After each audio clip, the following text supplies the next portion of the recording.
and welcome everyone who is joining us this morning for Sravasti Abbey's Buddhist Action to Feed the Hungry. As I was looking at the list of people who are online, I think most of you know us, but maybe not everyone. So we are Sravasti Abbey. My name is Thupten Chuni. I'm a resident here. We are a Buddhist monastery in the Tibetan tradition in eastern Washington state. And we are very happy to have this day of our Buddhist Action to Feed the Hungry, a day of Dharma sharing to support the really wonderful, excellent work of Buddhist Global Relief. We've long admired Buddhist Global Relief and the careful and thoughtful and extremely effective work that they do. Some of our nuns have had the opportunity actually to do some walks to feed the hungry in the past. And so this year, when BGR invited us to host an event online because walks to feed the hungry are maybe not so safe in different places. Anyway, we were delighted to do so. And so here we are. And we're delighted to introduce our friends from Sravasti Abbey to Buddhist Global Relief. So to do that, I want to introduce Carla Prater, who is the assistant director at Buddhist Global Relief, who will get us going with who they are. Good morning, everybody. It's so good to be here with you. For over 10 years, we have gathered each year for Buddhist Global Relief's Walks to Feed the Hungry, coming together to raise funds to support our mission of relieving chronic hunger and malnutrition all over the world. These have really been fun occasions to get together and to meet other supporters, learn about our work, and spread the word in our communities about BGR, as well as raising funds to support our mission. However, like many organizations, we have needed to make some changes in our operations due to the COVID-19 pandemic. And one big change we have made is moving most of our fundraisers online. So we're very happy to have you join us in this virtual space. In addition to the need to move much of our lives online, this pandemic continues to ravage lives and livelihoods around the world, and it's fueling a hunger crisis in the US and globally. Hunger is one of the most devastating secondary effects of the COVID pandemic's depressing effects on economic activity. Estimates globally are that this pandemic is causing some 10,000 additional deaths among children each month. An estimated 550,000 children, are suffering from wasting caused by extreme malnutrition due to the effects of the pandemic. The anti-hunger organization Feeding America estimates that the COVID pandemic will result in some 10 to 17 million more Americans needing food supplements because they are food insecure. We already have some 37 million Americans, even before the pandemic, that were food insecure. That's 1/10 of the American population. In response to this hunger crisis, BGR has provided more than $54,000 to support food banks and food distribution centers in the US and $2,100 this year for food support worldwide. We're gathering today to help raise more funds for BGR's hunger relief efforts. We'll hear from Sravasti Abbey community. We'll also hear directly from a few of our many partner organizations who are doing the work with our projects that we support. And their representatives are going to give us a nice peek into their work, the work that you support with your donations. Also, a representative of a local food bank there in the Newport area will speak to us and explain how they are meeting hunger needs in Newport, Washington. We'll also hear from the founder and chair of BGR, Venerable Bhikkhu Bodhi. The COVID crisis is increasing the numbers going hungry every day. These numbers that I've cited are changing all the time and only in one direction. So we need you to step up and help us help others. Help us by donating generously and by telling your friends about what we're doing and how they can help. Thank you very much. And now, Venerable Shani of Sravasti Abbey.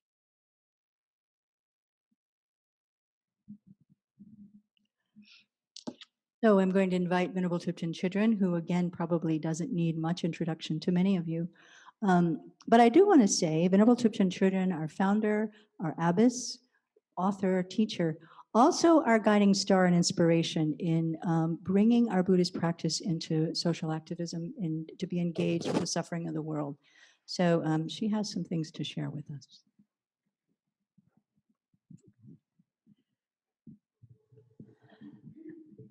Well, welcome, everybody. I'm very happy to participate in this because hunger is a cause dear to my heart, as is girls' education. And I hear that BGR is also involved in educating young girls, which I'm very happy to hear about. So, if you're of my generation, when you were a little kid, you might have heard, like I heard when I didn't want to finish everything on my plate. Children are starving in China. You need to eat. That didn't do much to convince me to eat the food I didn't like. Okay.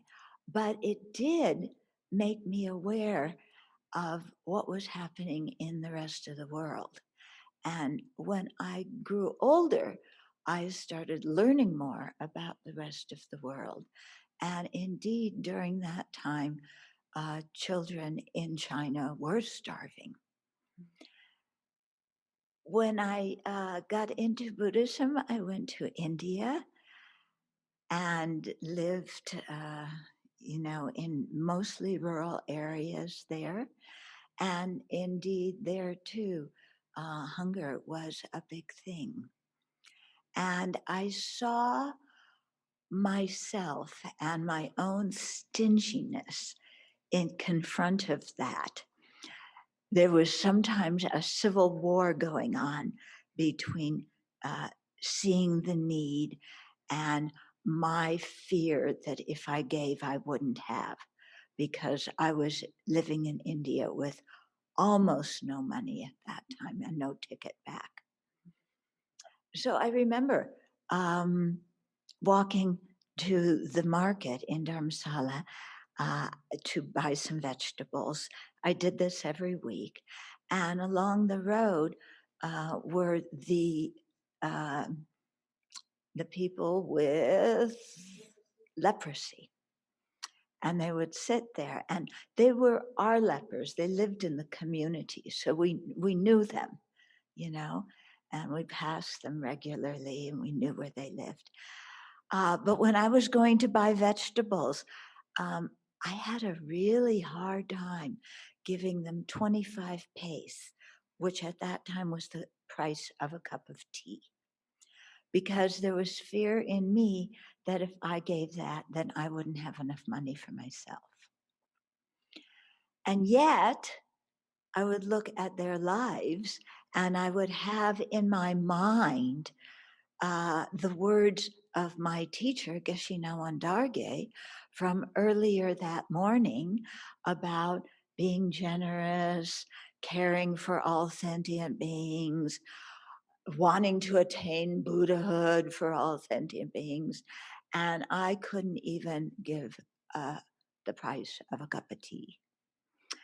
So this set up some kind of discord, you could say, yeah, within my own heart. And it's been something that I've worked with, had to work with over the years, yeah, because the feeling of shared humanity is very strong. Yeah, we're all in the same position in samsara. And uh, some of us may have a little bit more tea, money for tea than others, but that's not secure in samsara. We go up and down and up and down. And I was quite aware that my own stinginess would be the cause of my own poverty in the future, which of course I didn't want.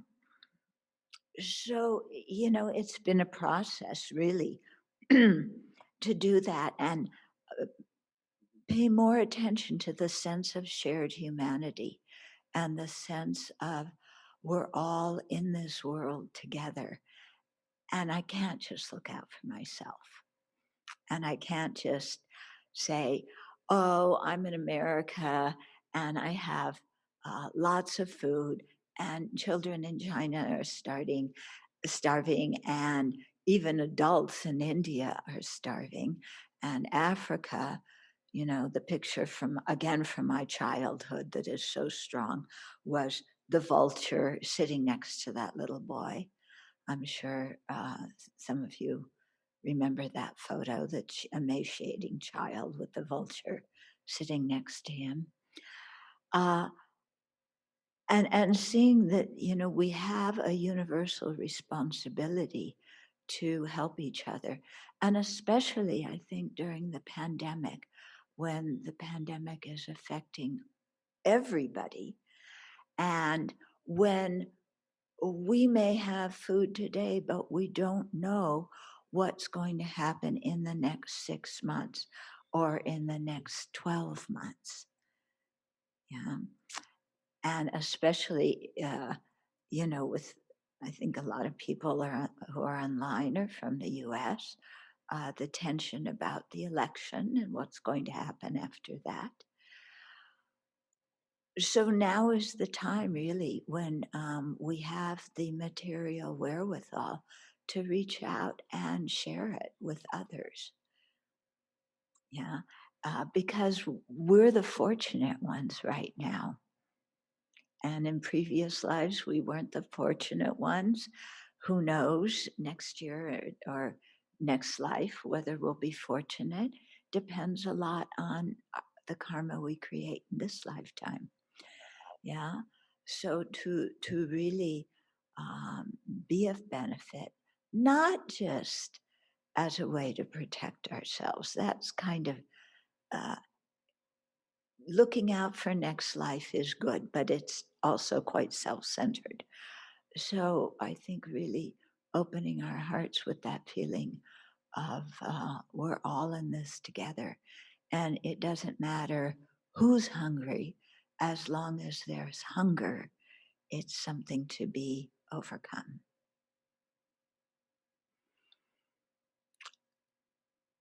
Um, So that's what I have to say. Then I'm I am also supposed to introduce Bhikkhu Bodhi, which is very delightful to do. I will not tell you his biography. You can read that. He received this degree and that degree and had all sorts of jobs that he did in Sri Lanka, publishing Buddhist books, all of which were completely wonderful. And that's how I first heard about him. Okay, so before I even met him, his reputation came first, about being this wonderful scholar and translator and, kind of one of the senior Theravada monks and so on. So then a number of years ago, I can't even remember how long, but it wasn't too much longer after he came back from Asia. We were both at a Western Buddhist monastic conference uh, in outside of Washington, D.C. And this was the first time I had met Bhikkhu Bodhi. But in the conference, I hadn't yet met him when it was my turn to give a talk. Okay, so they had put me in a slot to give a talk. I hadn't made his acquaintance yet in the gathering by then. But my conference topic was Bhikshuni ordination. Okay, so for those of you who are unfamiliar, this is a very controversial topic, especially many years ago. And my experience with Theravada monks beforehand was Bhikshuni ordination, impossible. Don't you dare ask. You have to wait until Maitreya Buddha comes, because the lineage has been, it is no longer existent now. So just be content with what you have, play your role, be a humble nun, and then pray for next life you can be a man. So, yeah, I had heard that stuff, and And here I was, I'm going to give a talk about Bhikshuni ordination and the importance of it. And he's like the senior Theravada bhikkhu at the conference, and I didn't know him at all. And I'm going, okay, take a deep breath. You've got to tell the truth, and you tell it. And if you get nailed afterwards or criticized or asked gazillions of questions, you're just going to have to endure it. So I gave the talk, about the importance of Bhikshuni ordination, because I had 1986. I had received the ordination in Taiwan, and it was a very powerful thing for my own practice. So I gave the talk, kind of looking over at Bhikkhu Bodhi to see what expression was on his face, and wondering what I was going to hear after the talk.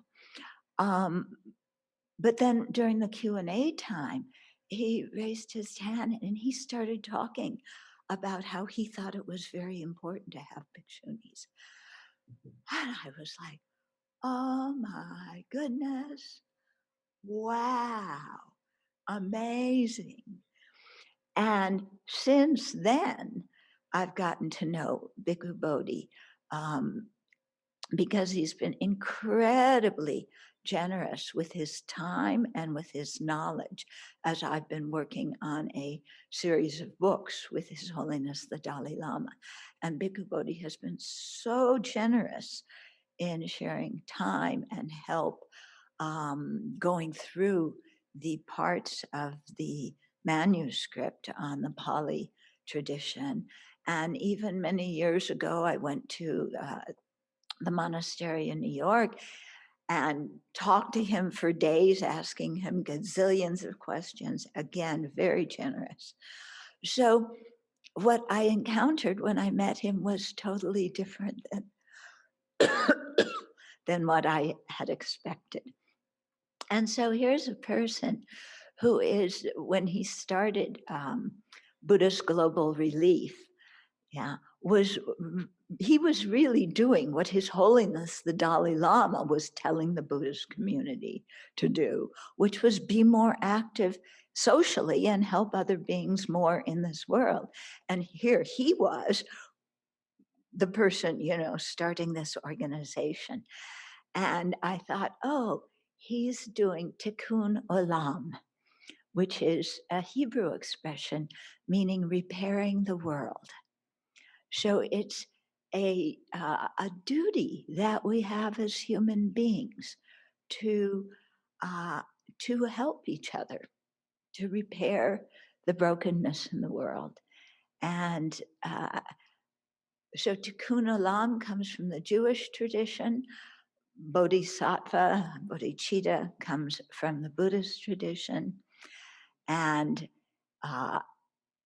in all of Buddhism, we find compassion and love, equanimity and joy emphasized so much.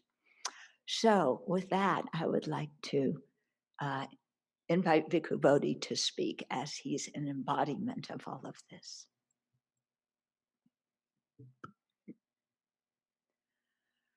Am I on now? Okay, first I'd like to thank Venerable Thupten Chödrön for that introduction, and also Venerable Thupten Chödrön and all of the nuns of Sravasti Abbey for agreeing to host this day of action to feed the hungry from their monastery near Spokane, Washington. I visited that monastery when we had the Western Monastic Gathering, I think it was 2015. And I have to say, I was extremely impressed by this monastery.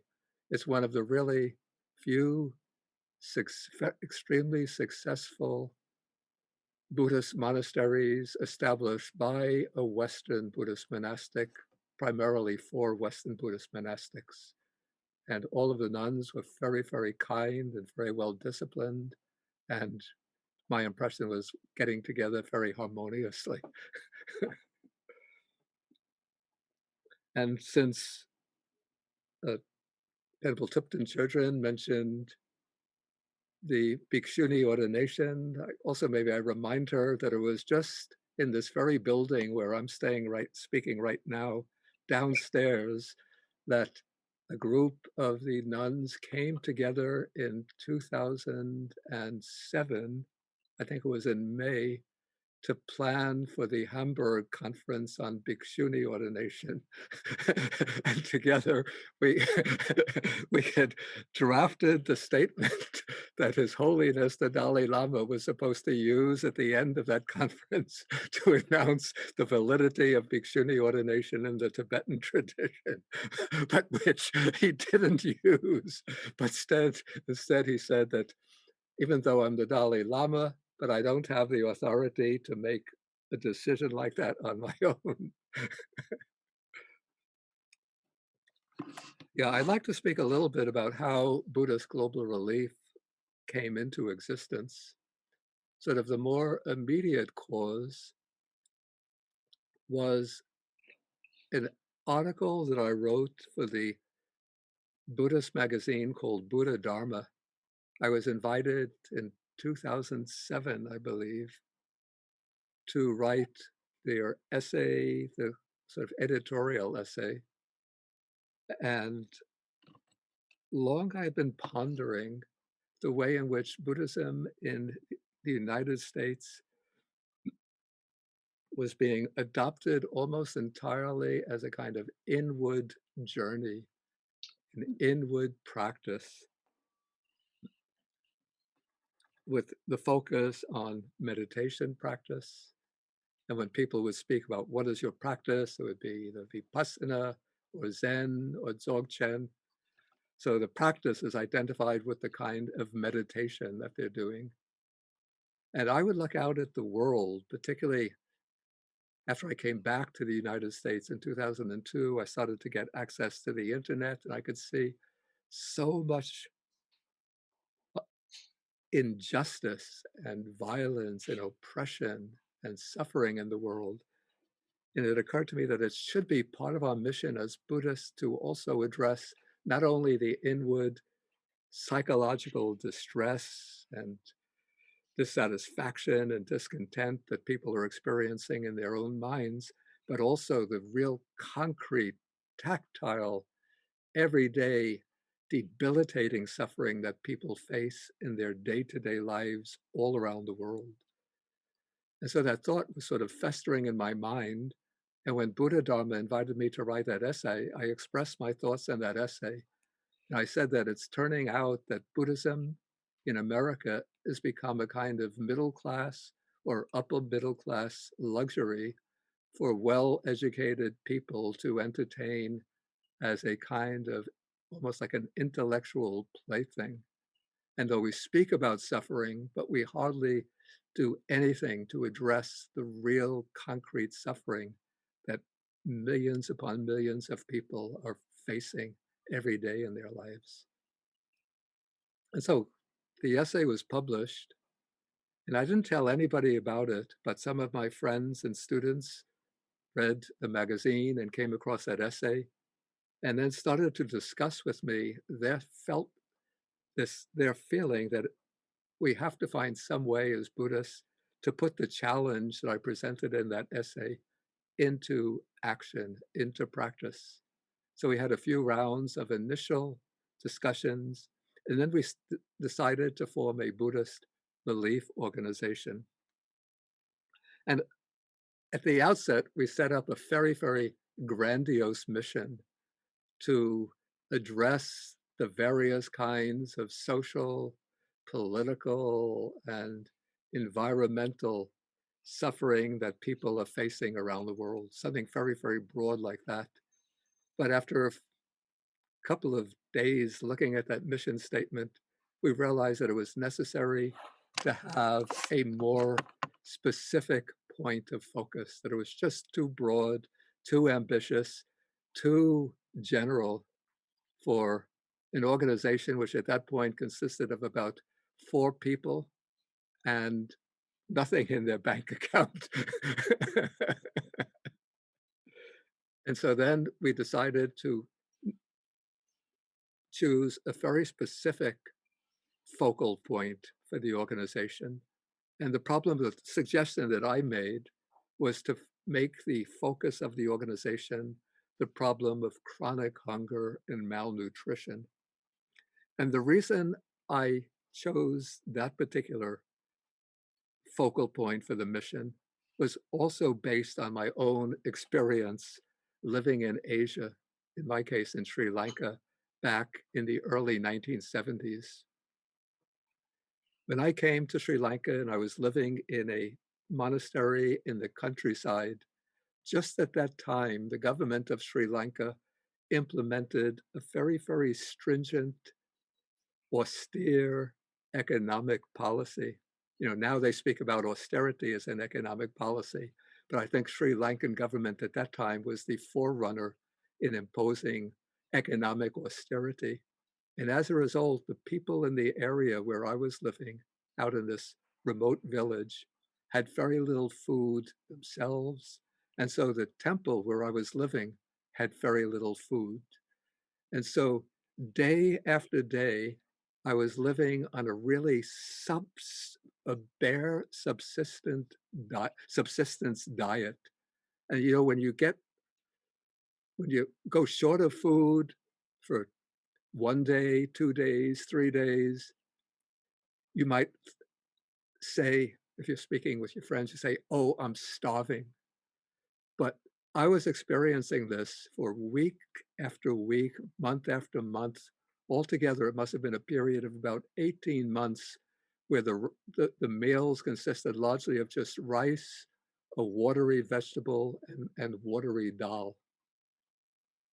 And so as a result of this, I don't feel the impact after a few days or even after a week or so, but when it's going on for week after week, month after month, I could feel the actual cells of my body crying out for nutrients, for vitamins and minerals. And this went on for, as I said, for about 18 months till the economic policy changed. And then people started to have food. And then I was able to receive sufficient food. But through that period of the austere economic policy, when I was getting very, very little food of poor qualities, I came to understand what malnutrition, what hunger really means. And for that reason, when we decided to choose a more focused mission for BGR, I proposed using the problem of hunger and malnutrition. And though we started out with the way we conceived of this mission initially was to provide direct food aid to communities that are suffering from deficient access to food. But over time, we came to see that there are deep underlying roots of poverty, hunger, and malnutrition. And one of these we came to learn was the opportunities that are denied to girls in many traditional cultures, especially the access to education, which is the means to uplifting oneself and one's families. And so we broadened the mission of BGR to include access to education for girls, because when girls receive education, then their voice is more respected within their families. They are delay the marriage and procreation of children, and they have a better understanding of nutrition. And then another side of the mission that also opened up was to promote vocational training for mature women so that they would have an opportunity to earn a greater income to support their families. So in this way, we came to have quite a broad range of secondary missions that come under the overall canopy of addressing chronic hunger and malnutrition. And I say this aspect of Buddhist global relief, what we are doing is, I like to use a certain expression to characterize the kind of work that we're doing. You know, one of the most fundamental virtues in Buddhism that emphasized again and again by the Buddha, exemplified by the Buddha, and repeated throughout the Buddhist tradition is compassion, karuna or anukampa. But I want to qualify this compassion to avoid it from just becoming a beautiful rhetoric. And I use a qualifying adjective, I call it conscientious compassion. And that adjective, conscientious, means that our commitment to the value of compassion is inspired by a sense of conscience, which means a willingness to take on responsibility for removing the suffering of others and for actively promoting the well-being and happiness of others. And so when we look out at the world, we see so many forms of real, concrete, tangible suffering afflicting people. And so while it's important for us as Buddhists to cultivate within our own minds the Brahma Viharas or divine qualities of loving kindness, compassion, altruistic joy, and equanimity, it's also critical that we give active expression to loving kindness and compassion through our deeds by taking action to alleviate the suffering that people unknown to us throughout the world are facing on a daily basis. And I would say the underlying foundation for all well-being is having sufficient nutrition. Because what I found in my own experience back in Sri Lanka, when you are going hungry every day, when the body is deprived of its nutrients, the mind doesn't do anything but think about the next meal. I had at that time very little energy for meditation, little energy for study. As soon as the meal of one day is digested, I'm already thinking, waiting expectantly for that. I can hear the vibrations of the footprints coming from the main temple building to my little cottage, the patter of the footprints telling me that the attendant is coming with the food for the day, bringing me the food. My sense of hearing had become so sensitive that I could pick up that patter because I was waiting for it from early in the morning, waiting just to hear the patter of the feet. Yeah, so if we're going to help people lead lives of dignity, meaning, purpose, to be able to live lives that are valuable to themselves and valuable to others,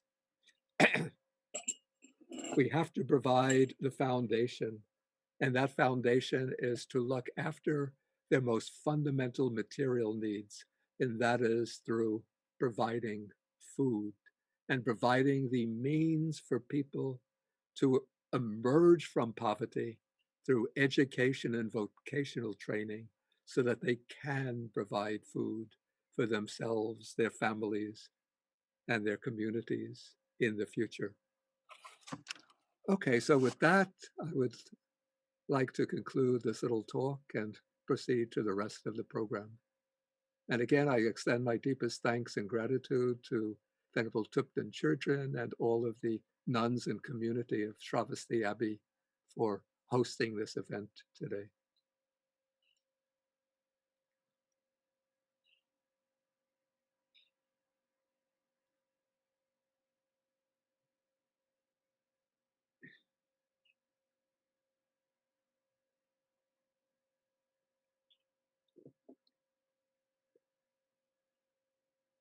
I guess I will be speaking next. Can My I name answer- is Should I introduce Kim Behan? Yeah, Kim Behan is the executive director of Buddhist Global Relief. And I'm almost at a loss of words to speak about the qualities of Kim Behan. She joined our organization. She came for the first meeting that we had in 2008. And then in 2009, she At that time, we had established a board, but we needed an executive director. And she had been working as a, what was a software engineer, was it? Yes, Bhante. With a telecommunications corporation based in Colorado. Advaya, is that what it's called? Avaya. Advaya. And then she had gone through some surgery. She had a very, very serious, threatening condition, like a kind of cyst that formed on the nerve of the eye close to the brain.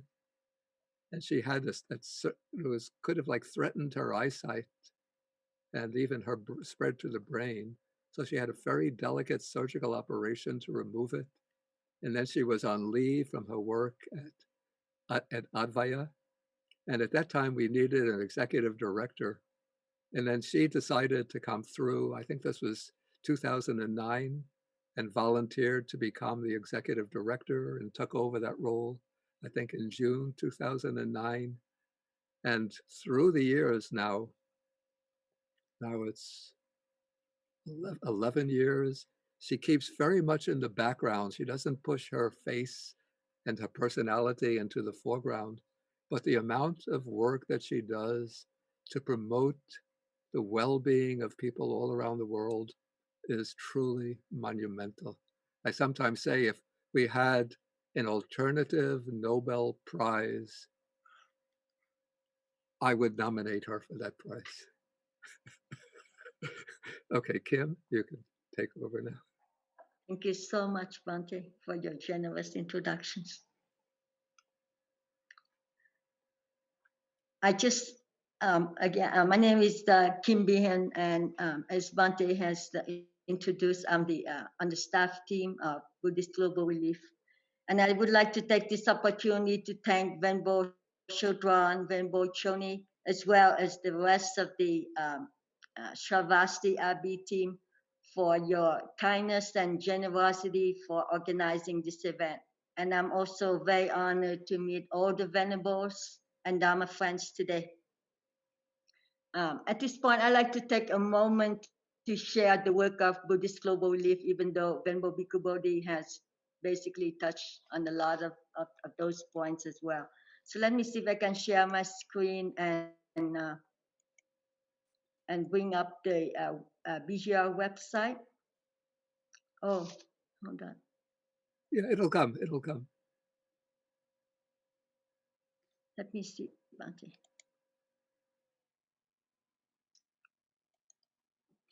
Okay, do you see the BGR website?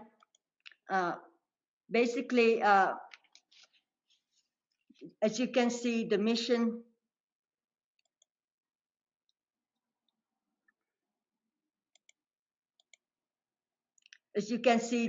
of Buddhist Global Relief is fourfold. We provide food aid to those afflicted by hunger and malnutrition. And in parallel with the hunger relief effort, we also provide education to children, especially girls, as well as livelihood, vocational training to women, so essential in the fight against poverty.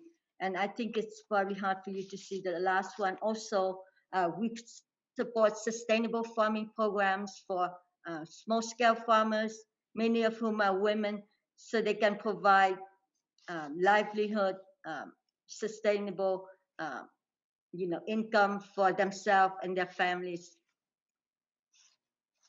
Let me see if I would like to share another screen with you here. And this map shows basically the projects that we serve. Our projects take place in Asia, Southeast Asia, and South Asia, from Mongolia to Cambodia, Vietnam, to India, Bangladesh, Sri Lanka.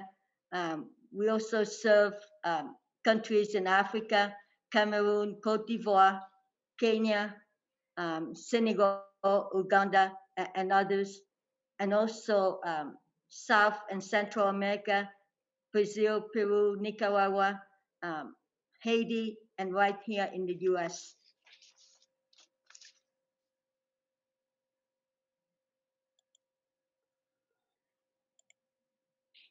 In 2008, Venbo Bhikkhu Bodhi established Buddhist Global Relief, a nonprofit charity organization, and we basically started out with 3 projects.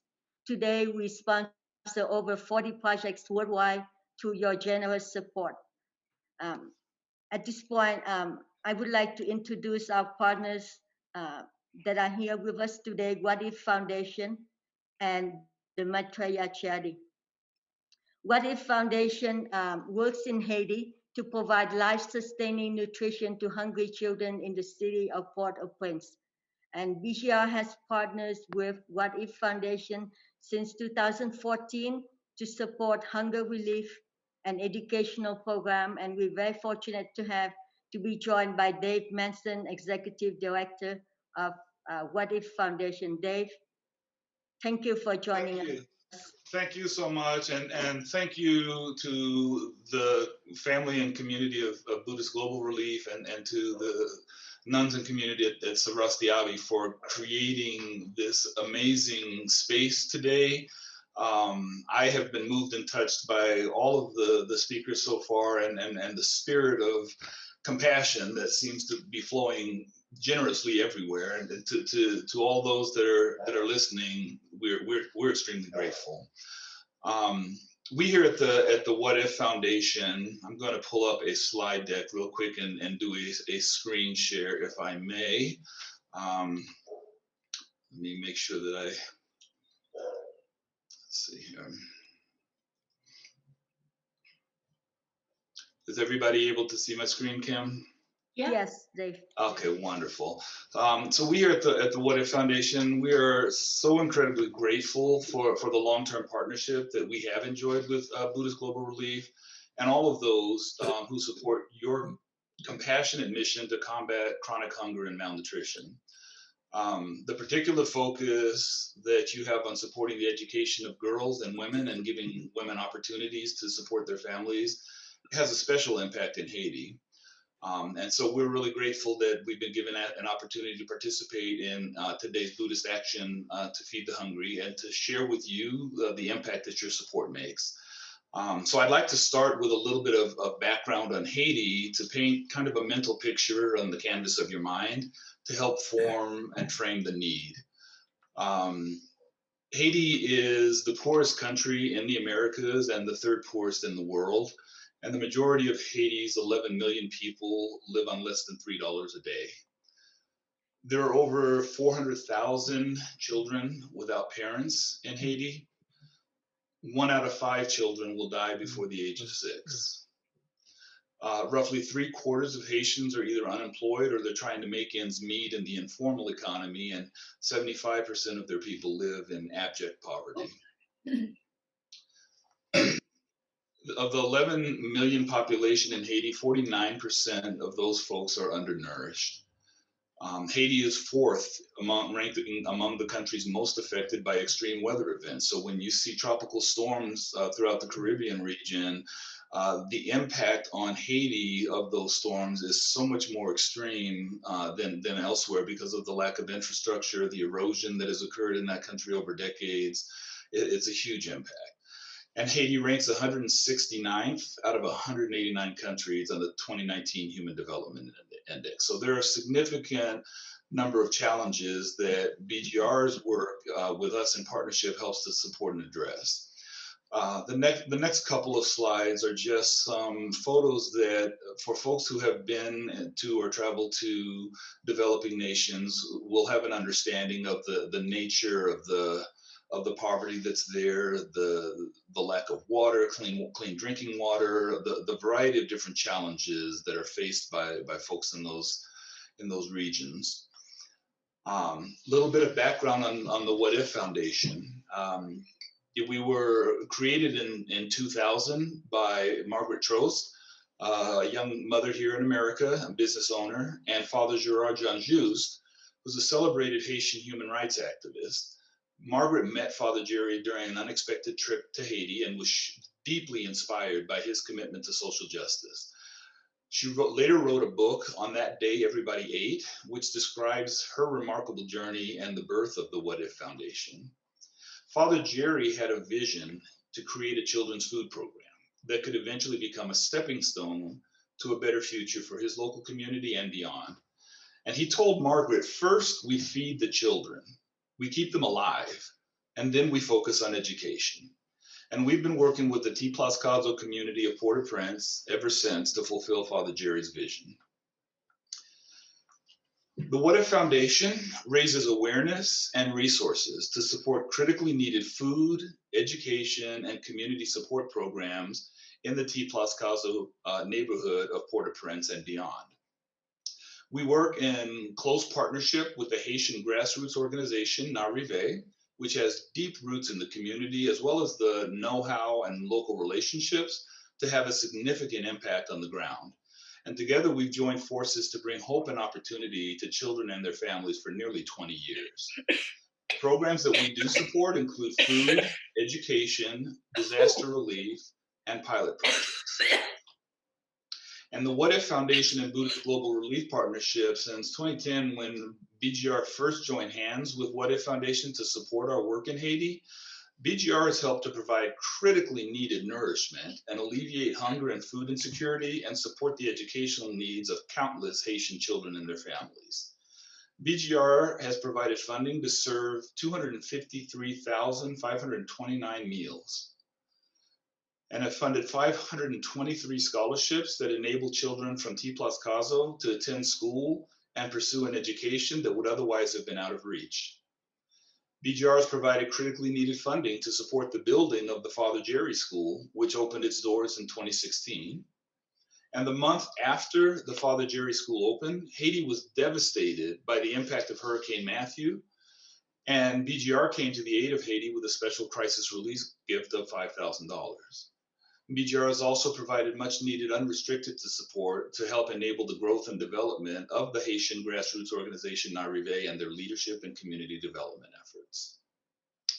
The La Mange Food Program is the community food program located in the T Plus Caso community in Port-au-Prince.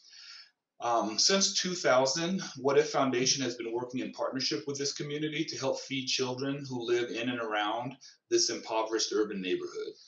For many children, it is their only meal of the day. Since we started in 2000, we served over 5,000 meals. Without this sustenance, they would be suffering from acute malnutrition. And without access to this program, they have no hope of breaking out of the cycle of poverty and no hope of creating a better future for themselves, their families, or their communities. This has become particularly important this year as the COVID-19 pandemic and the resulting economic upheaval has exacerbated the already volatile and unstable government conditions and the growing gang violence. Our partners have worked tirelessly to meet the growing demand while practicing recommended health and safety guidelines. Each meal is lovingly prepared by N'Arrivé staff and volunteers and includes a protein, vegetables, starch, and the traditional flavorings and seasonings of Haitian cuisine. And there are three components to the food program. The community program currently serves around 800 meals a day, every Monday through Friday. And this not only benefits the children and families who receive meals, but also has a large impact on the entire community by providing stability for families and a strong sense of community and connection among those community members. And in September 2016, the Father Jerry School opened its doors. It's built by the What If Foundation and operated by N'Arrivé. The school offers a rigorous curriculum with teachings of leadership and civic engagement, and 95% of students receive full or partial scholarships and have limited access to food at home. So providing a free meal to all students ensures that they are well fed and ready to learn. More than 300 meals are served each school day in the school cafeteria. And then the final component of the food program, in late 2016, the post-earthquake tent camp that was located next to N'Arrivé was dismantled by the government. And so many of those families were forced to move out of the area without the resources necessary to be self-sufficient. And many of those families had been relying on the food program for basic nutrition for their children. So even though they don't live in the T Plus Caso neighborhood any longer, they're still part of the community and are welcome to come to the food pantry to receive raw rice and beans. And some travel from as far as 30 miles away to get this food. Approximately 150 to 200 additional meals each week are provided to families through this program. And so staving off hunger and malnutrition, allowing children to study without the distraction of hunger, and allowing parents to start to find some stability by directing the few resources that they do have to buy a useful item like a cooking pot or to purchase supplies to start a small business. That's a big part of the impact that you make. And thanks to generous donors like BGR, children like Rolda can attend school and make the most of it. Rolda is a 12-year-old young lady and often described by her teachers as a young, motivated girl bubbling with excitement and curiosity. She calls school her safe space and refuge and is immensely grateful for the joy and discovery and friendship and stability that it brings to her life. The hot lunch that she gets at school every day is sadly often Rolda's only meal of the day. Because of the Father Jerry School and the love and education and support she receives there, Rolda is on track to building up the future she's always imagined. One that was unclear before, but that's now possible. A future where she can reach higher and go farther than anyone in her family ever has. The other piece of the support that we receive from Buddhist Global Relief is Narive's education programs. And we aim to foster the next generation of leaders in Haiti, children who are empowered, thoughtful, proud of their heritage, and ready to work together for positive change. And the cornerstone of these education efforts is the Father Jerry School. The curriculum at the Father Jerry School entails a combination of high academic standards and teachings of respect, empathy, and civic duty among the students and community. The students are encouraged to help maintain the school and the surrounding yard, which helps develop their sense of responsibility and pride.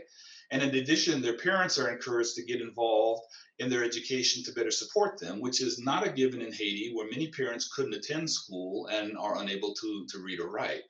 This approach creates a supportive environment for the students so they can become change agents in the community. And the Father Jerry School welcomed its first students on September 5th, 2016. Over 300 students ages 3 to 19 years old are currently in preschool through high school. I'd like you to meet Fania. She is the student on the far left. She's been part of Narive's scholarship program from the age of 5. And then she transferred to the Father Jerry School in 2016 when we opened and was a member of the first graduating class in 2019.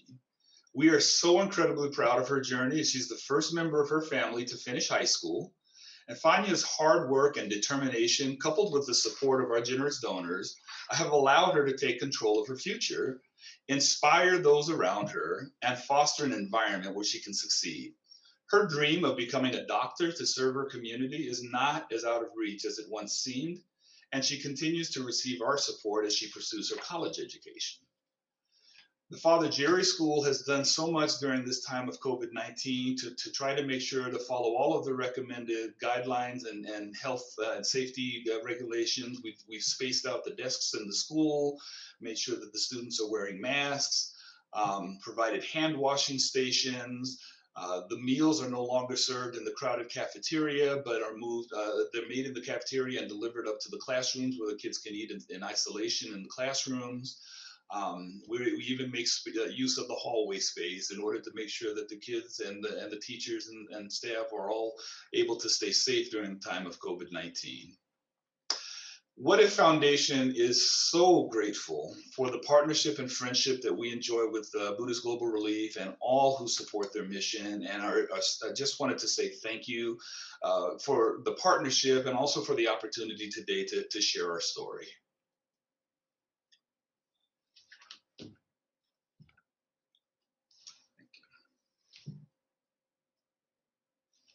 Thank you so much, Dave, for the beautiful presentation. Very, very inspiring. Thank you. And thank you so much. Our next presentation is from Maitreya Charity. Maitreya Charity was established to support families affected by poverty through the Astro NGO, an organization established by the Tibetan Buddhist monk Panchen Otro Rinpoche in the capital city of Mongolia. BGR partners with Maitreya since 2018 to provide nutritious meals, school assistance, and social work services for school children. And for many of these children, the lunch they receive is the only substantial meal of the day. We're glad to have Donna Washing on the board of Maitreya Charity with us today. Thank you for joining us, Donna. There, I'm unmuted. You're welcome. And Gail Kaminishi was wanting to say hello. Do you know if she's here or not? I guess I'll go ahead and start the slideshow. So I'm going to share my screen. Sorry, Donna, I am here. Oh, you are? Good. Speak up and give an introduction, Gail. Gail is our director right now. And go ahead, Gail. Thank you, Donna, and thank you, Kim. I represent Maitreya Charity in Seattle, and we support work being done in Ulaanbaatar, Mongolia. We are so deeply grateful for our partnership with Buddhist Global Relief. They do what we cannot do alone. Maitreya is a small group, and we've done various fundraisers in the past, and we have a handful of loyal and generous donors, but part of our program was in danger of closing due to low reserves. In 2018, our board member, Sue Tomita, won a grant from Buddhist Global Relief, and that kept our work going. Thank you so much, Sue. We continue to work in your memory. Thank you, Buddhist Global Relief, and everyone here today. And now Donna will talk more about our program. Donna. Thank you. Okay, so can you hear me, everybody? Yes, Donna. Okay. All right, I'm gonna shrink that little thing. All right, so in 2001, Venerable Panchen Lospo Rinpoche visited Mongolia with His Holiness the Dalai Lama. At the end of his visit, His Holiness asked Venerable Rinpoche to stay, to teach, and to help the Mongolian people. Since then, Panchen Lospo Rinpoche has dedicated himself to what he considers his life's career, continuing to visit Mongolia every summer that he could. COVID-19 Mongolian borders closure was only the second time that he missed a summer. The first was when he was ill. The collapse of the Soviet Union began a sudden and steady increase in poverty in Mongolia, which is why Venerable Rinpoche's charitable projects continue their work to reach and improve the lives of as many as the poorest children, women, and families as possible. When Rinpoche goes to Mongolia, besides tending to his programs and his religious duties, he visits the prisons, orphanages, and schools, including everyone he can in his umbrella of generosity, which is Israel Charity and its outreach. And Maitreya is the U.S. charity that helps Israel's programs. The Core of Israel NGO, whoops, sorry, I'm using two computers. And it's kind of funny, but I think it's going to work. Israel's core mission is to prevent children from going onto the streets. And I want to briefly say that Joanna, our newest board member, shared a video that our Irish partner, Jampa Ling, shared with her about what Rinpoche found when he got to Mongolia, which was literally children, hordes of children living under the streets in the sewers where there was heat available. And they would help each other go down at night and up each morning. Priority is given to the welfare of, oh, my computer just jumped without me touching it. Priority is given to the welfare of children and their mothers. Working closely with local political and community representatives led to strategies of developing self-sustaining employment projects to prevent the disintegration of poor families. Access to education, medical and family support, skills training such as organic farming, traditional felting, and entrepreneurship are all priorities. In 2001, Israel's Community Center was built in the 9th Koru Bayangol district. So that's what you look up if you want to look on Google Earth, Bayangol, at the heart of one of the air districts of Ulaanbaatar, providing a multi-purpose building for the local community. There are approximately 11,150 people living in this particular district, Bayangal district. At the invitation of local governors, Israel NGO established 2 smaller centers, one in the rural area of Gatshert, an hour west of Ulaanbaatar, and one in Ondershil in the Gobi Desert region.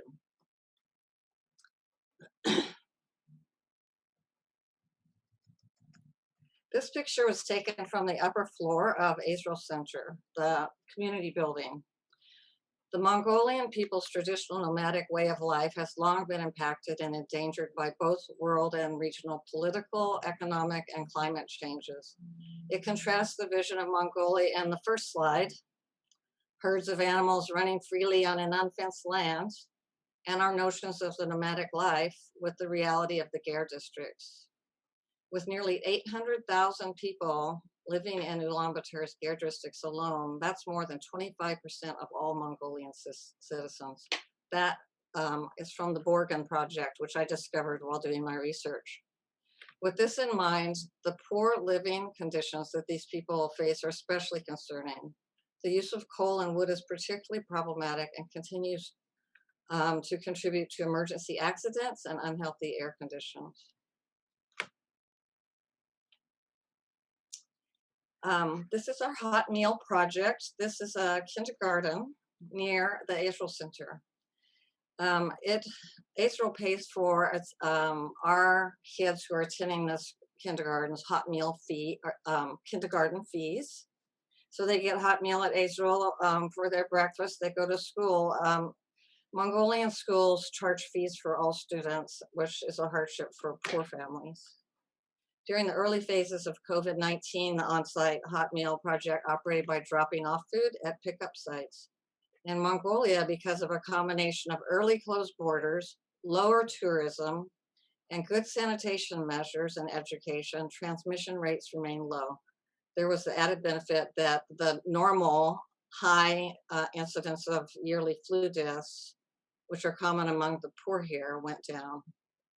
Since the infection transmission rate in Mongolia remains so low, schools have been able to open, which is wonderful for our hot meal project and access to education.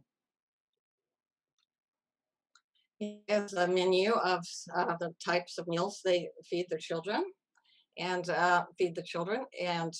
they also, like Dave's program, try to work with having a protein, grain, a soup with vegetables, and a fruit juice. And my lovely younger son made the cute food gifts.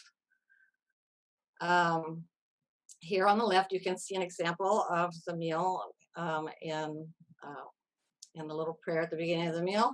And then on the right is actually a picture of after the little Buddha class on Saturdays that the children can come to and bring their moms, and then they can have a little snack after, which is pretty special. This is our kitchen, and the cook, this kitchen, the Canadian Embassy helped to equip. Refrigerator broke down and a new one had to be purchased recently. And last year, my charity donated a dish sanitizing machine. We didn't even know how timely that was. Here is a teacher tutoring children at the Israel Center classroom before they go to school after having their hot breakfast.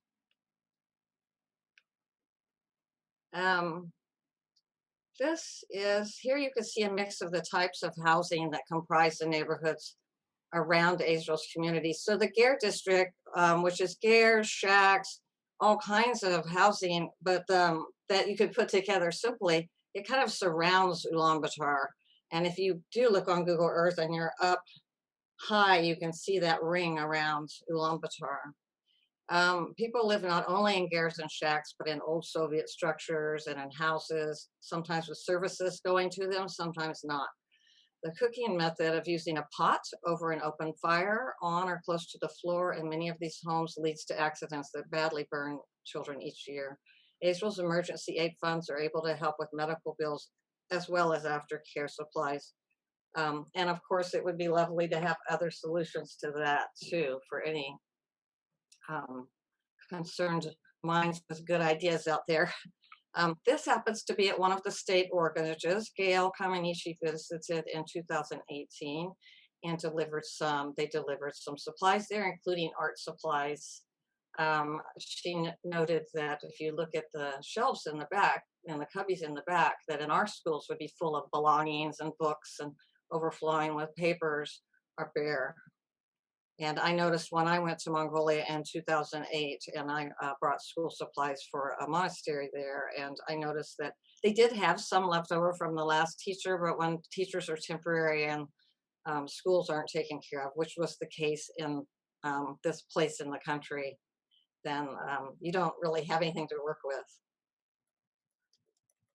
All right, so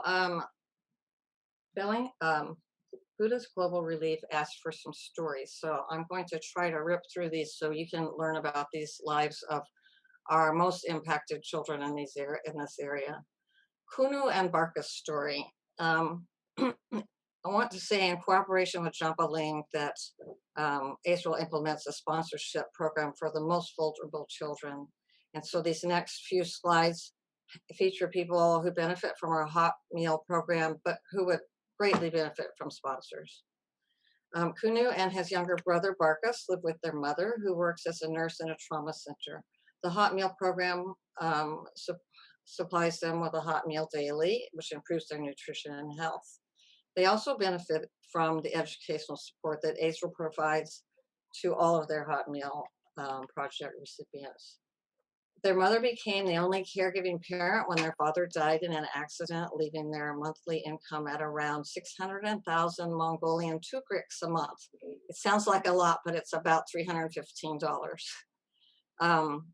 Their mother works in shifts, leaving little time to spend with their children who live in their own dwelling.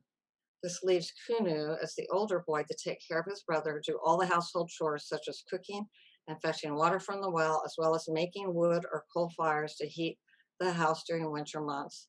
Their disabled grandmother lives next door to their house in her ger and is able to watch over the boys. A ger is a yurt. I don't know if you caught that on the other slide, but it's not.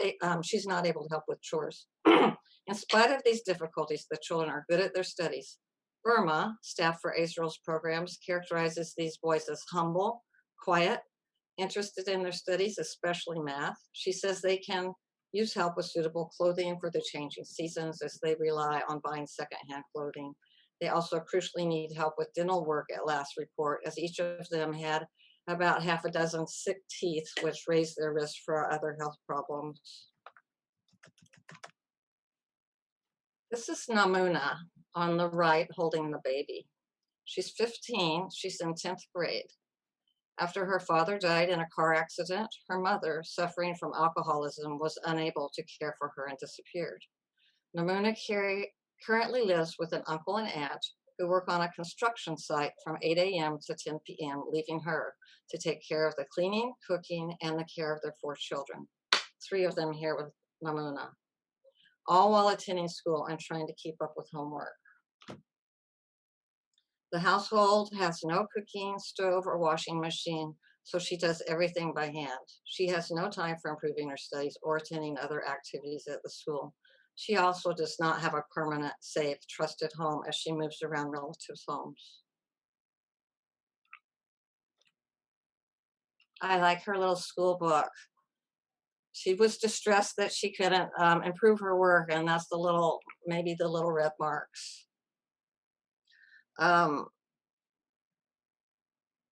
This is Narant Sastral, who is 10 years old. She has the red hat on, the baseball cap. A baseball club who lives in the area got hats for all the hot meal children. So it's really sweet, and it helps me know which child she is.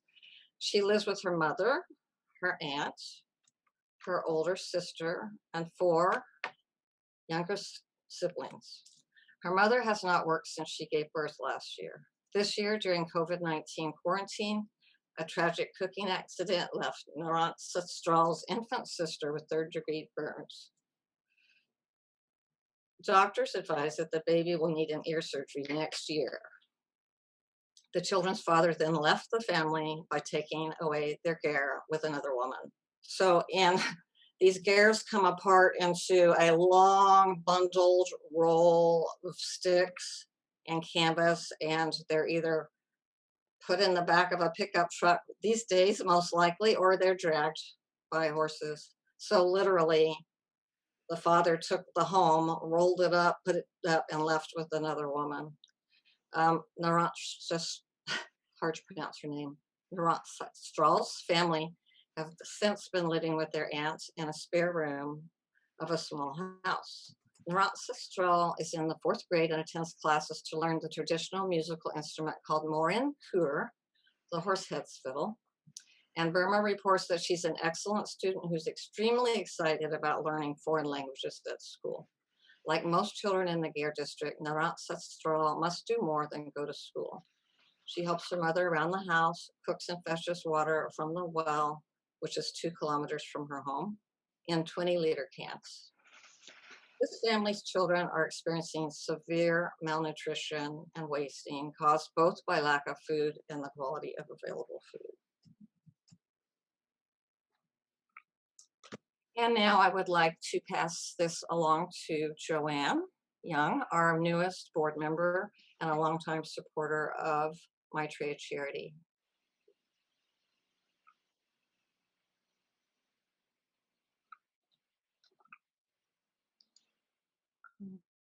Thank you, Donna. That Yeah. was nice. That was really nice. I just want to say something very brief. My name is Joanne Young. I'm the newest addition to the Maitreya board just last month. I manage a small charitable foundation in Seattle, and we've supported Osral Center through Maitreya Charity since 2003. I met Rinpoche when Osral was newly founded, and I've contributed, not I, we have contributed from the foundation almost every year since then, although our grants are fairly small. It was clear to us how deeply thoughtful and strategic Rinpoche was and is, and how much the people in Mongolia loved him. And I thought in my secular mind, I thought there's a lot of leverage in a Rinpoche.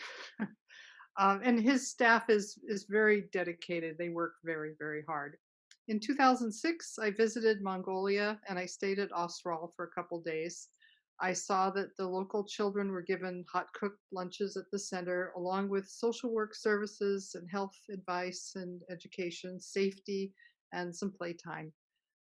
Since then, Austral's services have expanded dramatically, including a felting operation where women can make a living. And I'm always just astonished at how much good they do with a very, very small budget. So when I heard that Maitreya had received such a very significant and consequential gift for Austral's hot meal program from Buddhist Global Relief, I was so pleased and grateful for your compassion and your choice to help feed Ulaanbaatar's poorest kids. So I just wanted to chime in and say thank you very, very much for your choice, and that Austral makes excellent use of any funds that it's given. So thank you so much. Thank you so much, Joanne, Donna, and Gail for the presentation. It's truly very, very inspiring to us, and thank you for our partnership through the years. So I guess I hope that you enjoy this kind of basically ends our partner's presentation. I hope you enjoy the inspiring presentations and the impact of your support on the lives of tens of thousands of women and children around the world. Please visit BuddhistGlobalRelief.org to find out more about our programs. And please consider making a gift today to help those in need at this very critical time. And thank you so much for your support and for being with us here today. Thank you. Go ahead, Donna. Oh, I just said thank you so much for doing that. That's on. So at this point, I would like to transition to Venbo Sampton for the continuation of the program. Thank you.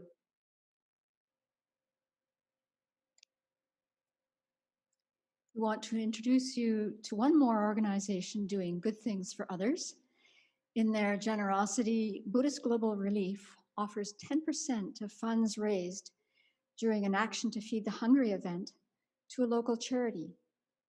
Our charity of choice is Youth Emergency Services, located in our nearby town of Newport, Washington. Youth Emergency Services, or YES, looks out for homeless and at-risk youth, providing all kinds of support, including food, especially since COVID. Abbey monastics have served on the YES board of directors for many years now. Sarah Phillips, executive director, is here to tell us about their good work. Thank you. Thank you, Sravasti Abbey and the BHRN for inviting us to this wonderful gathering. We're just honored. Thank you so much. Yes, of Ponderay County, from its humble beginnings of the back of Judy Lee's van, believes that no young person should be without a safe place to live, with adults who care for them, with electricity, running water, and enough nutritious food to eat. The mission to support and advocate, feed, clothe, and safely house youth and young adults was born as the need here was becoming more obvious and there were no other service providers to fill that gap. We are in rural northeastern Washington with a history of multi-generational poverty, many families in isolated locations and even off the grid. This became coupled with drug abuse from the years of free-flowing opiates into our community and the Great Recession of 2008. Pharmaceutical companies flooded Ponderay County with more than 6.6 million cheap painkillers from 2006 to 2012, enough for 73 pills per person in the county per year. While the opioid epidemic has peaked about a decade ago, the consequences here continue. It cascaded into a community crisis which persists with some people using heroin and methamphetamine as doctors scaled back their opioid prescriptions, sometimes without any replacement for pain relief. There was so much that was misunderstood about addiction that help, when it came too late for many of them. The recession hit hard as well, and kids began falling through the cracks of already fragile family structures, living in substandard conditions, possibly with no heat or running water, couch surfing with friends, not knowing when the next meal was going to come and when it was going to be available, and becoming far more vulnerable for exploitation. The school failure rate was a clear message that for some kids, things were sliding dangerously sideways. YES graduated out of the back of that van, and we now have a drop-in center for youth and young adults where they can wash clothes, take showers, eat a hot meal, pick up clothing, food, and basic essentials, do homework, and just be kids hanging out with other kids. We have case managers with lived homelessness experience that meet kids where they are and help young people put life back to rights step by step with active assistance and advocacy, obtaining medical insurance and care, critical documents like Social Security cards and IDs. Until COVID, our case managers were going into schools to meet with kids and school counselors to help keep them engaged in their education and their goals. Now schools are closed for the second time here, and we can no longer accept all kids at our center. Sharply restricted numbers and strong safety measures do allow them to make appointments to access our services in addition to using our Wi-Fi so that they can finish their homework as best as they can. But this new isolation again threatens their mental health and their safety. After COVID, things have taken another sharp turn for the economy in our community. One of our major employers has finally gone bankrupt and put more than 150 people out of work. Our county now has the highest rate of unemployment in Washington, and many jobs are low-skilled labor and below living wages. Young people have left unstable homes and are couch surfing, sometimes up to 9 kids per household in the last months. Food insecurity has skyrocketed for many families with children. YES was providing some food care packages for weekend use to about 12 young people a week. We are now needing to secure and deliver a week's worth of food for up to 80 young people a week, every week. Case managers are driving over 300 miles a month to secure food from stores and food banks and then to deliver them to kids that are living outside of town and off the grid. We are also taking food across the border into Idaho as we have identified homeless and at-risk youth there. We are a border town. Our community is blessing us with the help that they can afford, with many bringing in non-perishable food and cash donations. Several philanthropies in our county have stepped up with cash, as well as members of the faith community and citizens just of Pend Oreille County. Initially, we anticipated 6 months of revenue to provide in response to COVID, and we misjudged, as did many others. Our infection numbers are rising, school lunches are not readily available, and we have hit our 6-month mark. We expect to be able to continue and thank everyone for their generous support. Milo Edwards is a past participant of YES and now an honored employee. He is here to recount a bit of his lived experience. He has a singular and compassionate voice, and I am personally so glad for you to meet him. Thank you so much for our involvement in this moment. We really appreciate it. Hi everyone. Yeah. Hi everyone. My name is Milo Edwards. I've been asked to talk a little bit about my experience, like in the YES program, as well as just growing up. I grew up on the other side, on the Idaho side of the border in Old Town, right next to Newport, and I ended up moving to Newport when I was 16. I was one of the young people who was really impacted by the recession and like the opioid epidemic. My father became addicted to meth, and well, his drug of choice was heroin, and he's unfortunately still addicted to that today. Growing up, he was in and out of prison, and my mom did her best to try to take care of my brothers and I. I'm the middle child. I have one brother a year older than me and another brother 3 years younger than me. Um, and it was pretty difficult for us to be able to get food. I think I remember um, hating summertime because I wasn't able to be in school, because school was kind of like a savior for me for a while, because I knew I would at least get some form of breakfast or lunch. Um, for me personally, there was a bit of an added challenge because I also have some dietary restrictions because I've been allergic to dairy since I was a kid. So even when I was able to get those meals at school, I'd have to give away half of it because I couldn't eat it, or I'd break out in hives and get really sick. Um, it was pretty difficult during the summers when we weren't able to go to school and get that food. I remember one summer, I think I was probably about 13. The only food that we had in the house was this big Costco-sized bag of pancake mix. And fortunately, it wasn't dairy. It didn't have dairy in it. But in order to make it to where I could still eat the pancake mix, we just used water. So for 2 weeks, we ate nothing but pancake mix made with water. We didn't have butter or syrup. And to this day, I don't like pancakes. um, it was pretty difficult for a while, and then it got to the point where, like, with my dietary restrictions, like, all I'd eat would be rice. And then I eventually got a job working at a restaurant, like just a local burger restaurant, and like half my meals would just be French fries. um, it was really difficult, like not being able to eat very much. And then as my housing situation and just family situation kind of just kept snowballing, I ended up beginning to couch surf when I was 15. And then at the age of 16, I finally left home officially and came to the Washington side of the border because I felt a little bit safer there than in Idaho, even though it's still not very great. So I enrolled in school at the Newport High School for my senior year.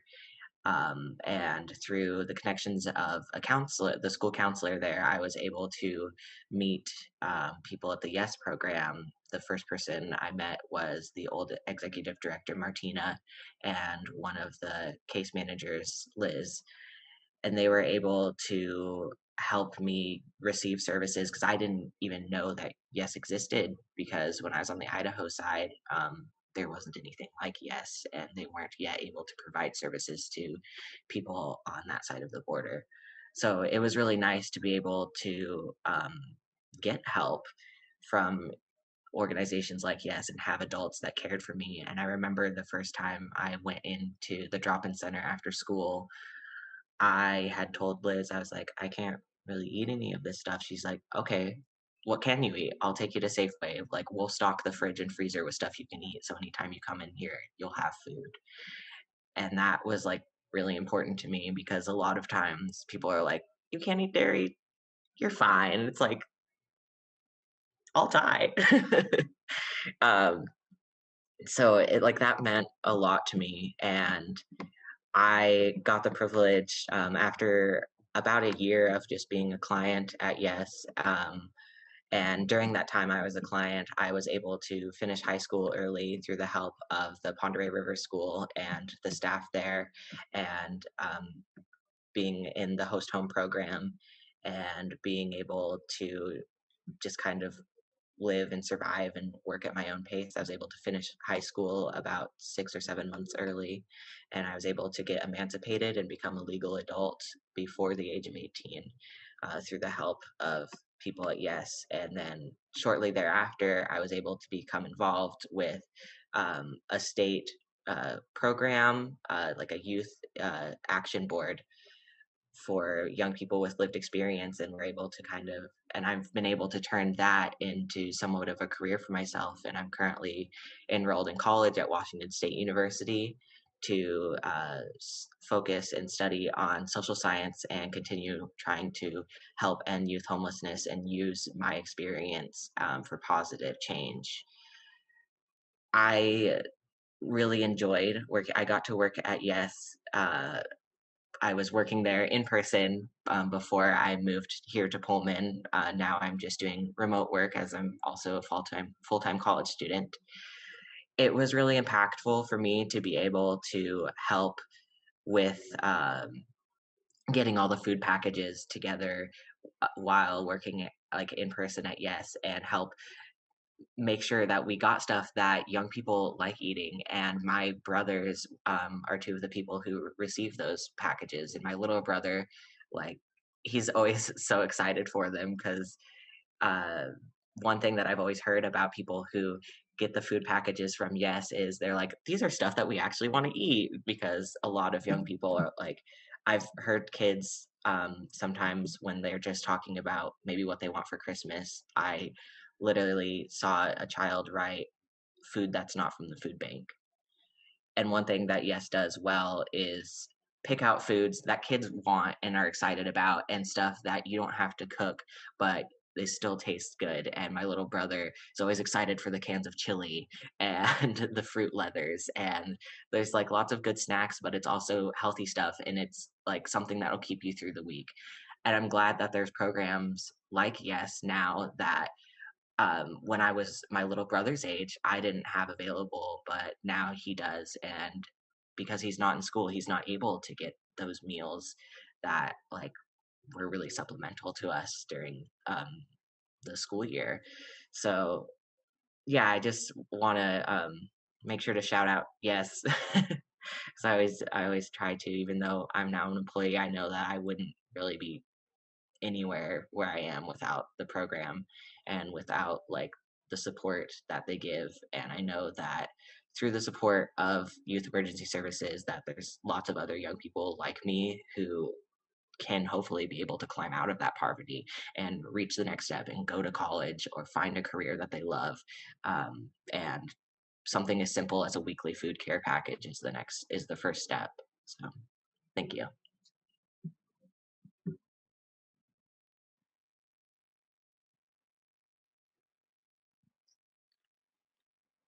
Thank you, Milo, and Yes, and all of the people who are doing extraordinary work. You know, we read the news and it looks like the world is quite bleak, and the stories we're hearing are not good ones. But the key point that I want to emphasize, and that I think Venerable Sangye Kadro will lead us in a meditation shortly, is to see that in spite of all the suffering, there's also tremendous kindness, and we can participate and be a part of that. So Venerable Sangye Kadro will now lead us in some meditation. Yeah.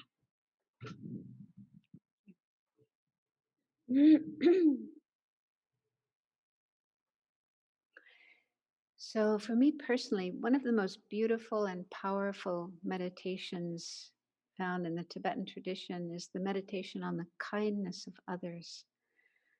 It helps us to open our hearts feel gratitude and appreciation for the many ways others have helped us in the past and continue to help us now and will continue in the future. And it enhances our loving kindness, compassion, and the wish to do whatever we can to help others in return. So let's just take a few minutes to contemplate some of the points from this beautiful meditation. So make yourself as comfortable as you can. You can let your eyes close or leave them partially open. Let your thoughts settle down. Let your breath flow in and out in a natural, steady rhythm.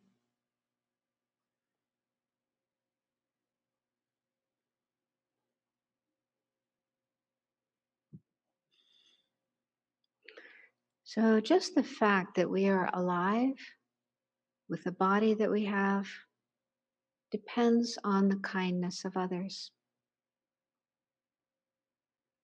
Our parents and whoever else was there in the early part of our life, taking care of us when our body was so small and helpless, and we were completely dependent on others just to survive. So try to imagine yourself at that time in your life and the people who took care of you. And without the kindness of those people, you wouldn't be here today.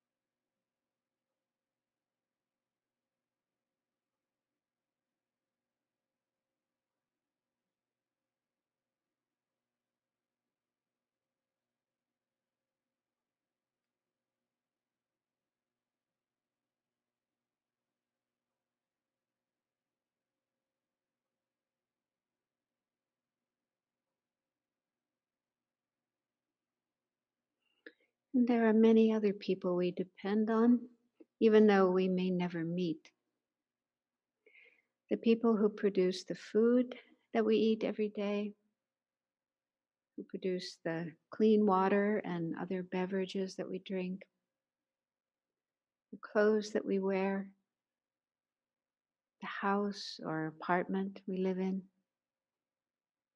the furniture and appliances we use, the books that we read, the music we listen to, and so on. So absolutely everything that we own and use and enjoy was made for others, made by others for us. So we benefit from the hard work, the kindness, the dedication of those other people.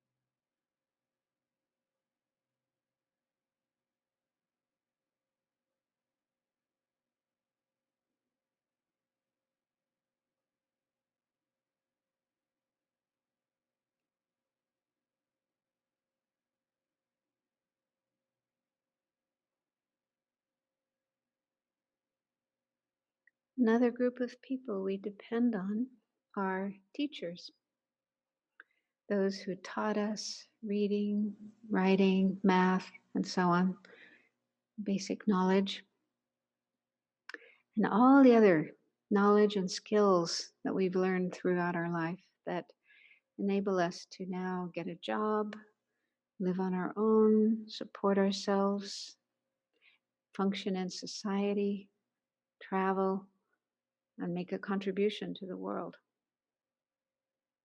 Get a sense of the kindness of teachers and all the other people involved in the education system that made it possible for us to learn what we know today.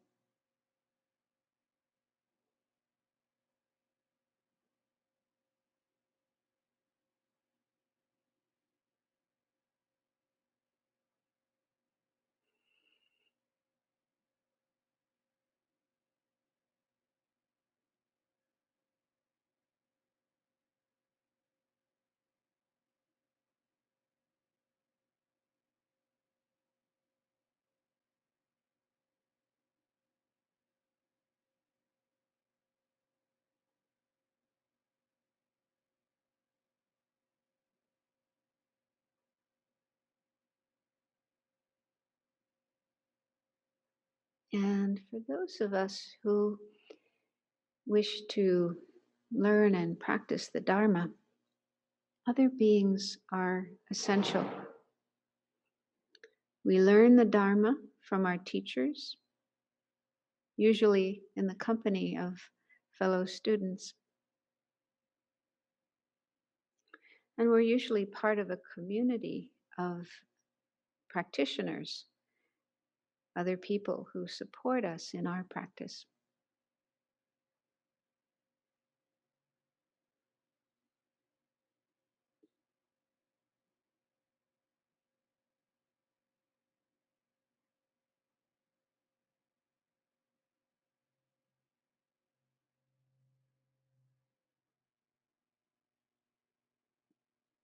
We also need others in order to engage in certain Dharma practices, such as giving or dana.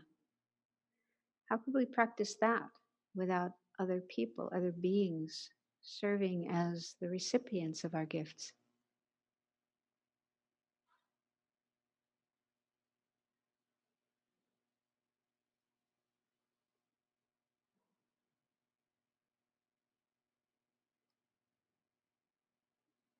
Also, the practice of ethical conduct, which involves consciously refraining from harming others, understanding that they want to be happy and to not suffer. So, without others being there, we wouldn't be able to practice and develop ethical conduct.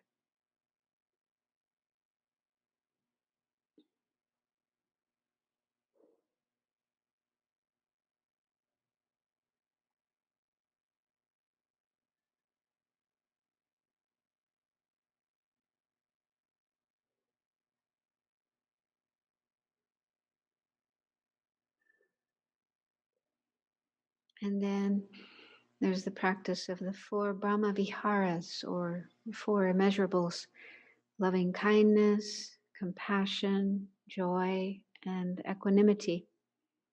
So how could we cultivate these beautiful states of mind, which are so beneficial for ourselves as well as for others in the world, without other beings being there as the objects of these meditations?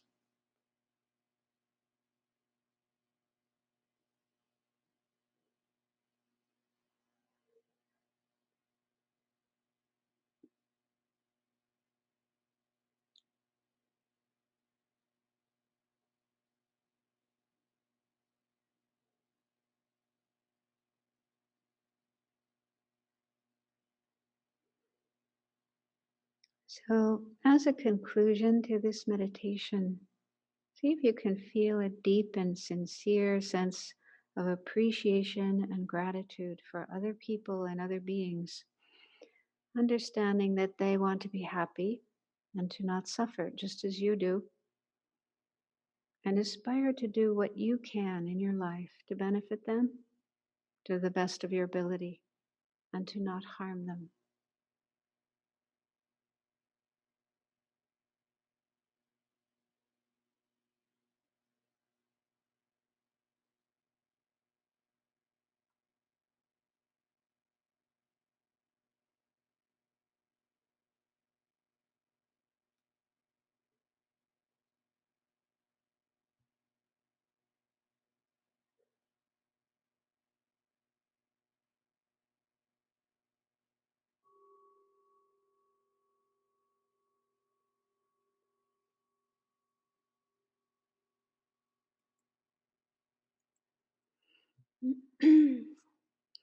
So, here at the Abbey, we incorporate thoughts like this each day before the main meal of the day, which is lunch. We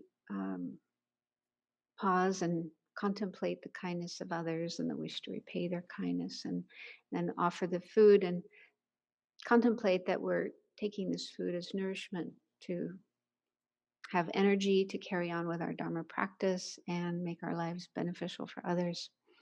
So I would like to invite members of the Sravasti Abbey community to join me in demonstrating these practices that we do each day.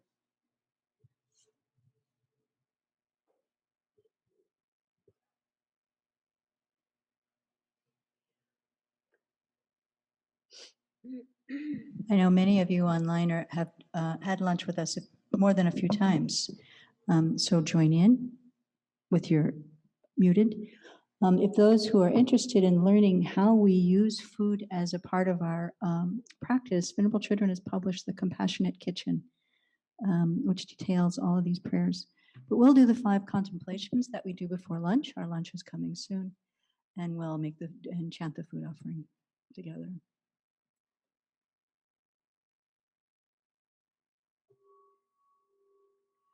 I contemplate all the causes and conditions and the kindness of others by which I have received this.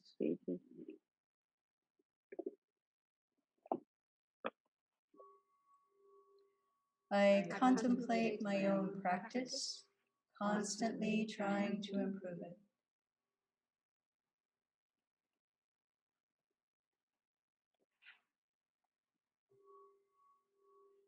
I contemplate my mind, cautiously guarding it from wrongdoing, greed, and other defilements.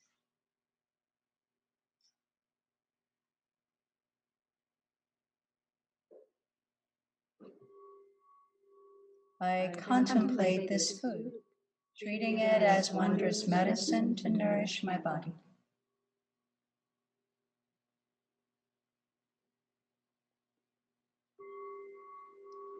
I contemplate the aim of Buddhahood, accepting and consuming this food in order to accomplish it.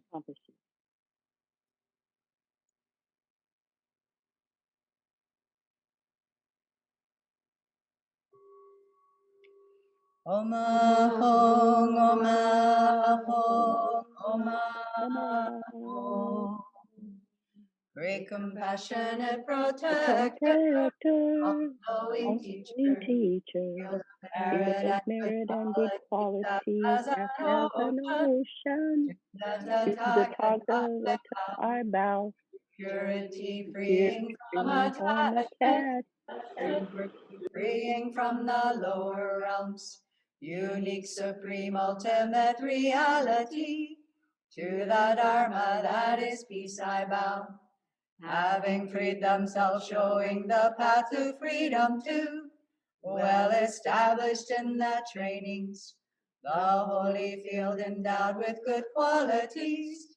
To the Sangha I bow. To the Supreme Teacher, the precious Buddha. To the Supreme Refuge, the holy precious Dharma. To the Supreme Guides, the precious Sangha. To all the objects of refuge we make this offering. May we and all those around us never be separated from the triple gem in any of our lives. May we always have the opportunity to make offerings to them. And may we continuously receive their blessings and inspiration to progress along the path. By seeing this food as medicine, I will consume it without attachment or complaint, not to increase my arrogant strength or good looks, but solely to sustain my life.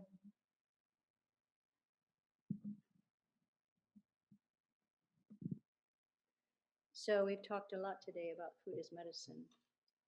And today, our event is to inspire generosity and to invite your participation. Now, and also for the people online and also for in the future. We recorded it today. We will post this on the Sravasti Abbey YouTube channel, so it will have a life long after this morning, or whatever your time zone is. I've seen the Singaporeans here. It's the middle of the night for you. But our purpose is to invite everyone to support Buddhist Global Relief in their work. So if you are inspired by what you've heard, tell other people. Direct them to this video if you want on the Sravasti Abbey YouTube channel, but most importantly, direct them to the Buddhist Global Relief website. There you will find the opportunity to give online, or you can also send a check Their address is 2020 Route 301, Carmel, New York, 10513, and you'll find that on their website as well. According to the U.S. Department of Agriculture, the average cost of groceries each month for one person in the United States is $165 to $345. So that's a range. That averages $252 a month, $63 a week, or $8.40 a day per person. So think about where you fall in that range. And given all that we have experienced from the kindness of others, think about what one day's groceries, 1 week's groceries, 1 month's groceries can do to benefit people through the Maitreya Foundation, through the What If Foundation, for Youth Emergency Services, for all the many projects that Buddhist Global Relief supports. And don't be stingy. Let's take this opportunity for those of us who have, to the extent that we have. And believe me, every one of us looking at a computer has. We have a lot. And so let's, reflecting on the kindness that we have received so much in our lives, be a force to be able to make an offering as well to Buddhist Global Relief for their beautiful work. So we will turn back to Venerable Bhikkhu Bodhi and have you please give us a few more words of meditation and also dedicate our merit today. Thank you so much for joining us.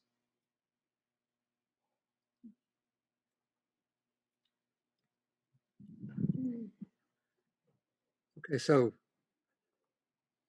I want to thank all of the partners who have come and given the presentation this afternoon or your time this morning. And we want to end with a short meditation. So again, take a comfortable sitting position.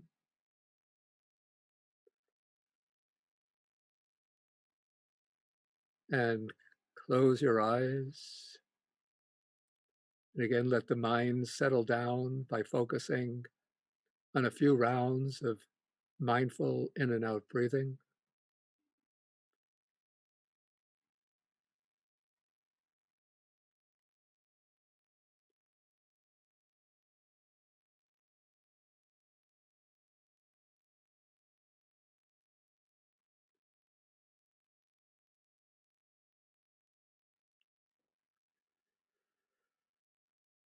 And now we're going to do a kind of universal or global meditation on compassion.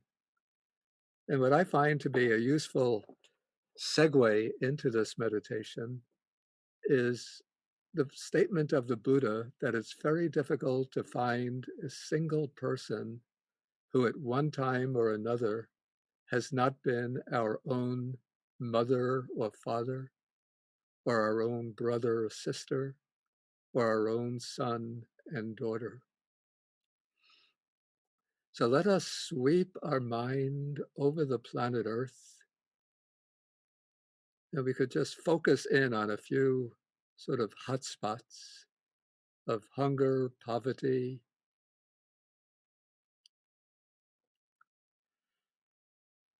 illness. We take some of the places that we focused on today, turn the mind towards the children of Mongolia, Ulaanbaatar.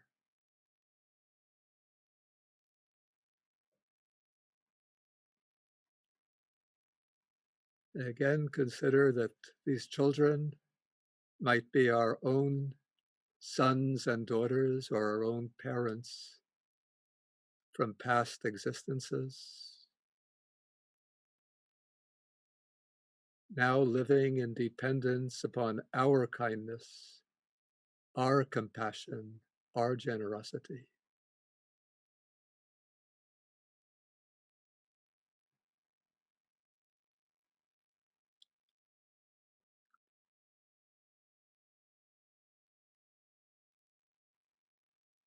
Then move the mind over to Cambodia, where we have a project with girls from the poorest stratum of Cambodian society, providing them with food support to continue their high school education, and even to continue on, some of them to continue on to college and university.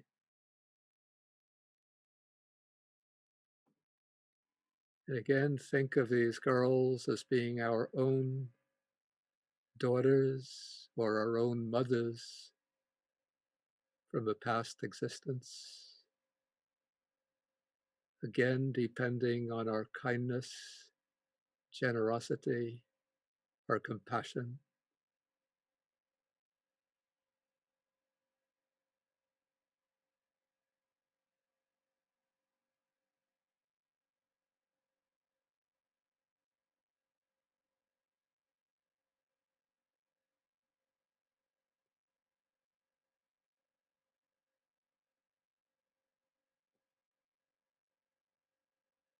Then move the mind over now to India, to the Punjab region, where thousands and thousands of farmers, oppressed by debt, commit suicide, leaving behind their wives and children.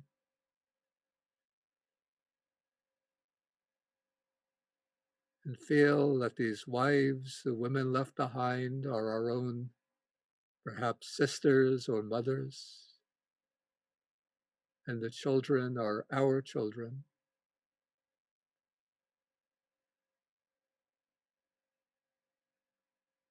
And here BGR has a project with a partner organization which is providing vocational training to these widows of the farmers who have committed suicide.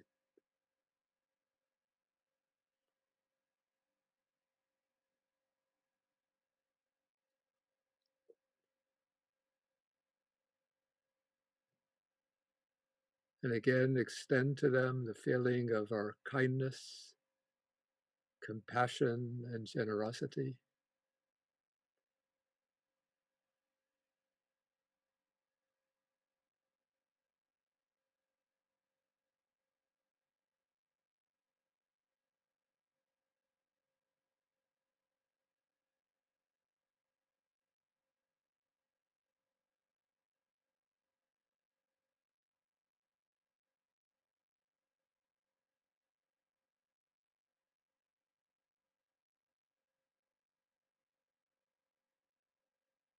Okay, then move the mind further now to Africa, to Côte d'Ivoire, where we have a project together with the Helen Keller International to help expectant women, new mothers, and their infants to receive proper nutrition so that the babies can grow up strong and healthy.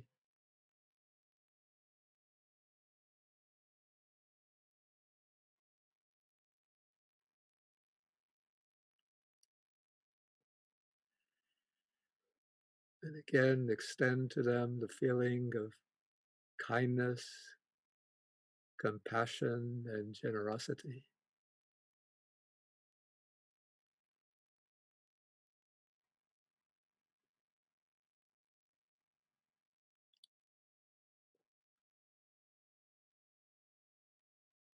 And then move the mind across to Haiti, to the many children who are being benefited and helped by the work of the What If Foundation. And we have two other partners in Haiti, actually three partners, also providing food support to children and educational opportunities for children.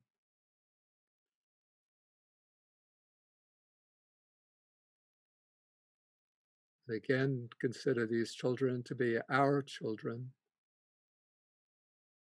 and extend to them feelings of kindness, compassion, and generosity.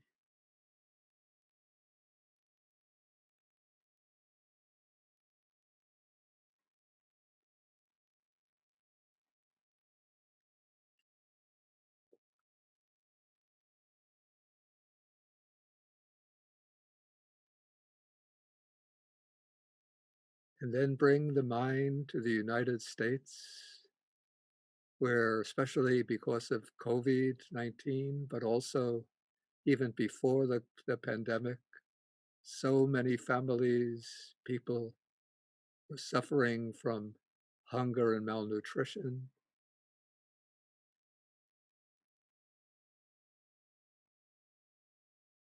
And we, Buddhist Global Relief, we're doing our own little part to help by providing each month donations to the organization Feeding America, which is a kind of umbrella organization for the food banks around the United States.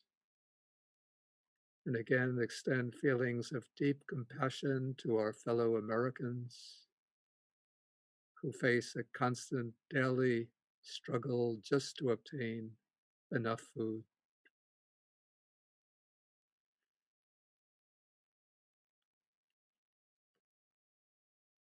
So let the mind now spread out broadly over the entire planet, the entire human population, generating the deep wish that all people in this world will receive the basic requisites, the material supports, the social support, the spiritual support to lead a decent, dignified, and meaningful life.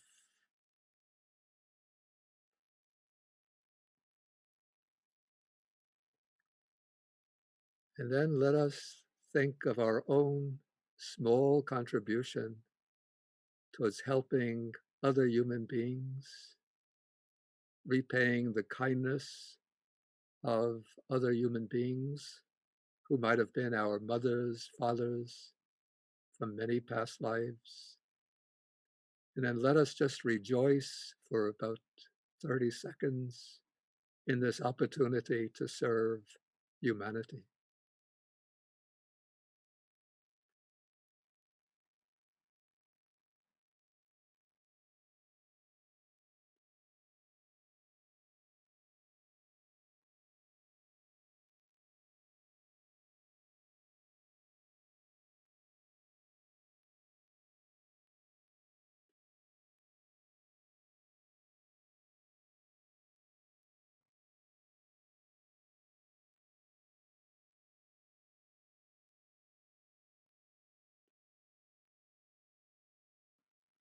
Okay, I want to conclude by reciting a short blessing.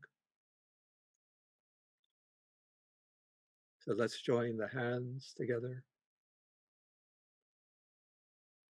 Sabitio vivajantu, sabarogo vinasatu, mate bhavatu antarayo, sukhi digayuko bhava, bhavatu sabba mangalang, rakantu sabba devata, sabba buddhanu bhavena, sadasoti bhavantu te, bhavatu sabba mangalang, rakantu sabba devata, sabba dhammanu bhavena, sadasoti bhavantu te, bhavatu sabba mangalang, rakantu sabba devata, sabba sanganu bhavena, sadasoti bhavantu te. Okay, the program for the day is finished now. Thank you, Venerable Bhikkhu Bodhi. Thank you, Buddhist Global Relief, for your inspiration and your work. And everyone else, you can join us for sharing the Dharma Day tomorrow, starting at 10 a.m. Pacific. And please make sure you make your offerings and share all the opportunities to give with your friends. Thanks.